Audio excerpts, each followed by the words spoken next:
আল্লাহর হাবিব সাল্লাল্লাহু আলাইহি ওয়াসাল্লাম নিজ হাতে মসজিদ তৈরি করলেন। আমাদের মতো টাইলস আর এয়ার কন্ডিশনের মসজিদ, মসজিদে নববী না, এরকম ছিল না। বালুর ফ্লোর। কিসের ফ্লোর? ছাদ ছিল খেজুর পাতার ছাউনি। বৃষ্টি হলে ওই বালুর মধ্যে কাদামাটি হয়ে যেত, আর ওই কাদামাটিতেই দাঁড়িয়ে নামাজ পড়তেন মুহাম্মদ সাল্লাল্লাহু আলাইহি ওয়াসাল্লাম। সাহাবারা বলতেন, আল্লাহর হাবিব যখন নামাজ পড়ে আমাদের দিকে তাকাতেন, রাআইতু আসারাত তিনি ফি জাবহাতিহি, আমরা রাসূলের নাকে এবং কপালে দেখতাম কাদার মাটি মিশে আছে। আল্লাহর হাবিব যখন মুসল্লিদের দিকে তাকাতেন, দেখতেন প্রতিটা মুসল্লি সাহাবীর নাকে আর কপালে কাদার মাটি মিশে আছে। তার মানে আমার নবীর বানানো মসজিদ ছিল কাঁচা, কিন্তু মুসল্লি ছিল পাকা। আমাদের মসজিদগুলো পাকা, কিন্তু মুসল্লিরা কাঁচা। পাকা মুসল্লি হইতে হবে, মসজিদকে আবাদ করতে হবে। কি করতে হবে? আওয়াজ করে বলেন, কি করতে হবে?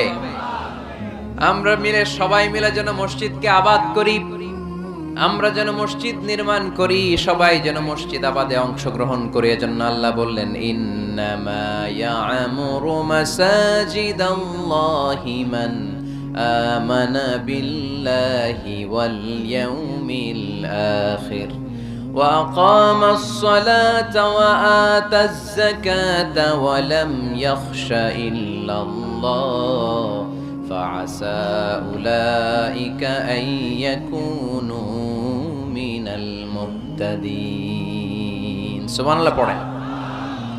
নিশ্চয়ই মসজিদ আবাদ করে তারা যারা আল্লাহয় বিশ্বাস করে, আখিরাতে বিশ্বাস করে, সালাত কায়েম করে, যাকাত আদায় করে, আল্লাহ ছাড়া কাউরে ভয় পায় না।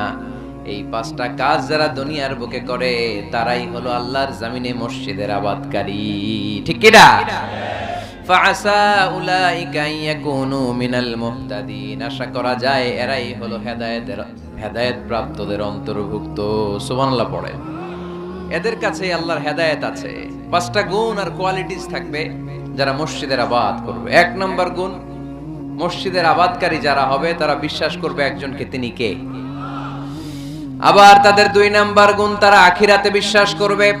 ইয়াউমা ইয়াফিরুল মারউ মিন আখি, মানুষ তার ভাই দেখে পালাবে। আমি নিজের সাথে মিলালাম, আমার ছোট ভাইকে দেখে আমি পালাবো? আমাকে দেখে সে পালাবে?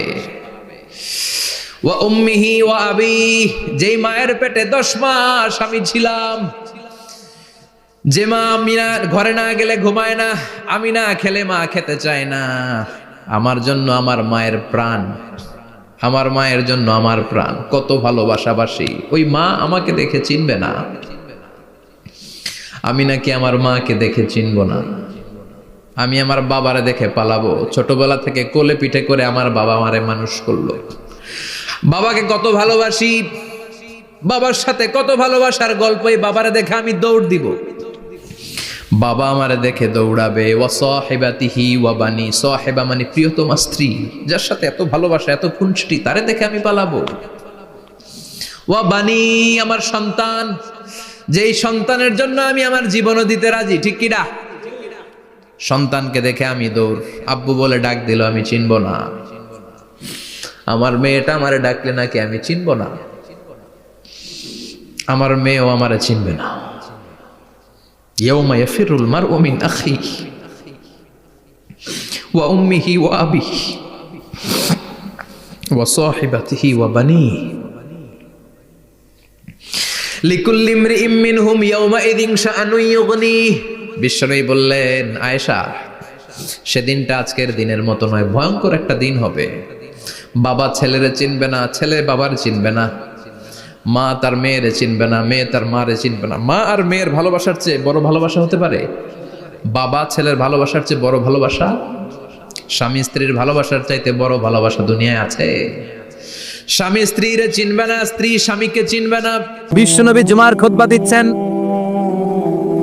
হঠাৎ বিশ্বনবী দেখলেন হাসান আর হুসাইন লাল দুইটা জামা পরে জুমার মসজিদের মধ্যে ঢুকে একবার কাতারের এদিকে দৌড় মারে, আরেকবার ওইদিকে দৌড় মারে। ছোট বাচ্চাদের এরকম দৌড়াদৌড়ি আছে না নাই? রাজা মেয়েরও আছে। ছোট বাচ্চাদেরকে মসজিদে ঢুকতে দেন তো, না বের করে দেন? বের করে দেয়। সর্বনাশ, বাচ্চাদেরকে মসজিদ থেকে বের করবেন না, কখনোই বের করবেন না। তুরস্কের বিভিন্ন মসজিদে বড় বড় ফেস্টুন দিয়ে লেখা থাকে, তারাবির নামাজে, জামাতের নামাজে মুরব্বীরা যখন সামনে নামাজ পড়বে, পিছন থেকে যদি ছোট বাচ্চাদের চিল্লা চিল্লি আর কিচির মিচির শব্দ শুনতে না পাওয়া যায়, তাহলে ভবিষ্যৎ প্রজন্ম নিয়ে আপনারা চিন্তিত থাকুন। পিছনে যদি বাচ্চাদের হই হুল্লোড় না থাকে, চিল্লা ফাল্লা না থাকে, তার মানে নেক্সট জেনারেশন এগুলো মুসল্লি হবে না, এগুলো হবে ডাকাত। এজন্য এরা বিভিন্ন প্রজেক্ট চালু করেছে। 40 দিন টানা ফজরের নামাজ যে ছোট বাচ্চারা মসজিদে এসে পড়বে, এই প্রজেক্টের আওতা থেকে একটা করে সাইকেল দিয়ে দেওয়া হচ্ছে। সুবহানাল্লাহ কইবেন না? কুয়েতে আর একটা প্রজেক্ট করছে, ফজরের নামাজে মুসল্লি নাই। কুয়েতের এই প্রজেক্ট হচ্ছে marriage project, second marriage project, দ্বিতীয় বিবাহ প্রকল্প। কি কাজ এই প্রকল্পের? তারা ঘোষণা দিল, মসজিদে ফজরের সালাতে মুসল্লি পাওয়া যায় না, তো যারা যারা ফজরের নামাজে মসজিদে আসবে না, টাইমলি আসবে না, তাদেরকে মসজিদের টাকা দিয়ে, মসজিদের অর্থায়নে দ্বিতীয় বিবাহের ব্যবস্থা করে দেওয়া হবে। এই ঘোষণা দেওয়ার পর থেকে ওই এলাকার কোনো মহিলার তাহাজ্জুদ মিস হয় না।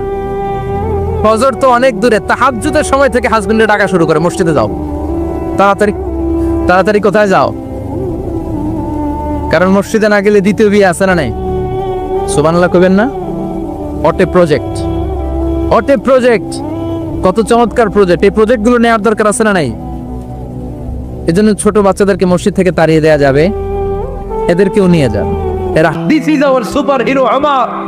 এরকম ওমর একটা লাগবে, চিল্লায় বলেন কয়টা? হ্যাঁ, একটা ওমর গোটা বিশ্বকে সোজা করে দিবে। একটা ওমর সমনার দুজনের পার্থক্য দূর করে দিবে, মাজলুমের উপর জালিমের অত্যাচারের অবসান ঘটায় দিবে, আর বিশ্বটাকে সাম্য, মৈত্রী, ভালোবাসার ইনসাফ দিয়ে পরিপূর্ণ করে দিবে।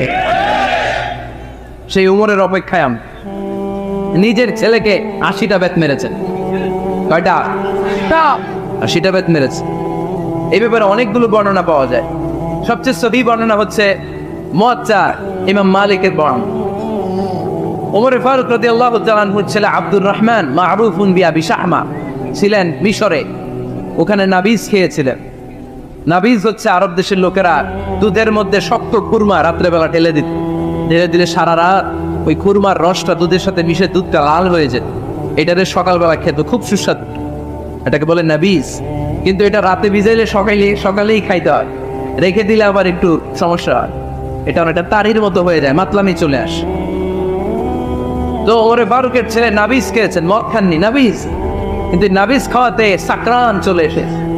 সাকরান চলে আসাতে এটা যখন প্রমাণিত হয়েছে, আমর ইবনে আস রাদিয়াল্লাহু তাআলা আনহু নাকি 80 বেত মেরেছে মিশরে। কয় বেত? নিয়ে হচ্ছে সবার সামনে, কিন্তু সবার সামনে না মেরে একটু গোপনে মেরেছে। এই তথ্য যখন ওমরে ফারুকের কাছে এসেছে, উনি বললেন